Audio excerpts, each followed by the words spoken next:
مثلوا منتخب صربيا. حتى فرقه مادر السعودي جايبه برضو محترفين من الخارج سواء اجانب او عرب.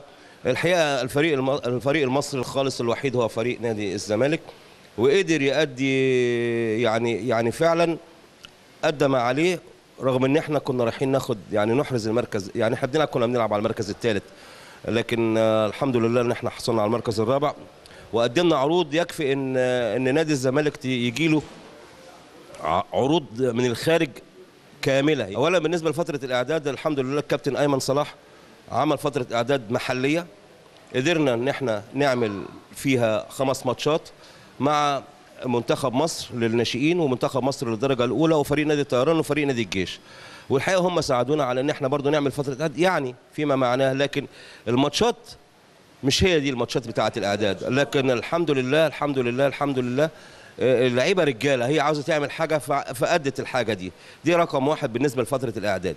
نمرة 2، لو ان فتره الاعداد على فكره احنا جالنا 3 4 عروض برضه من اوروبا على ان احنا نعمل فتره اعداد هناك، لكن الظروف الاقتصاديه بتاعه البلد وظروف نادي الزمالك احنا ما قدرناش نسافر.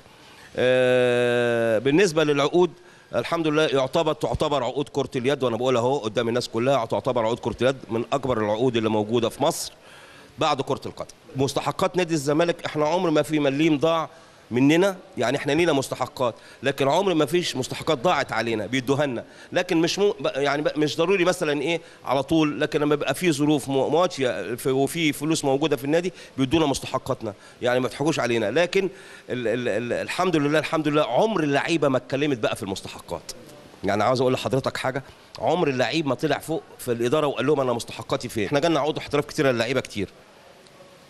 احنا قلنا الاحتراف عن طريق نادي الزمالك، احنا كجهاز موافقين ان اللعيب يمشي، بس عن طريق نادي الزمالك بالقيمه اللي قررها نادي الزمالك. هي ده لان ده ابن نادي الزمالك، هو نادي الزمالك اللي صارف عليه، فده ابنه وهو اللي هيقول او لا. احنا كجهاز بنقول موافقين على احتراف اي لعيب بره نادي الزمالك. جت من موبيليه واتلتيكو مدريد عروض لاحمد الاحمر ومحمد ممدوح هاشم وحسن يسري، وجاء من الدول العربيه اللي هو الجيش والسد القطري وبعض الدول العربيه للفرق كتير بقى، محمد البوهي، رامي يوسف،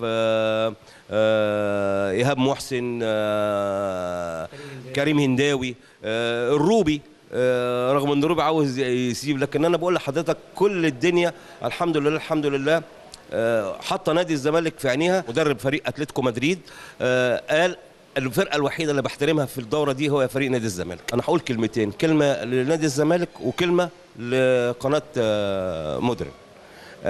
بالنسبه للفريق بالنسبه لفرقه نادي الزمالك، انتوا رجاله وفعلا بتبانوا في الصعب، فعلا بتبانوا في الصعب وطول عمركم كده. وعلى فكره احنا مش اسمنا فرقه، احنا اسمنا اسره كره اليد. كل الناس كانت بتتصل بينا يوميا وكل الناس كانت فرحانه بينا الحمد لله. وانا بشكر جمهور نادي الزمالك اللي هو شرفنا في كل حته واستقبلنا احسن استقبال.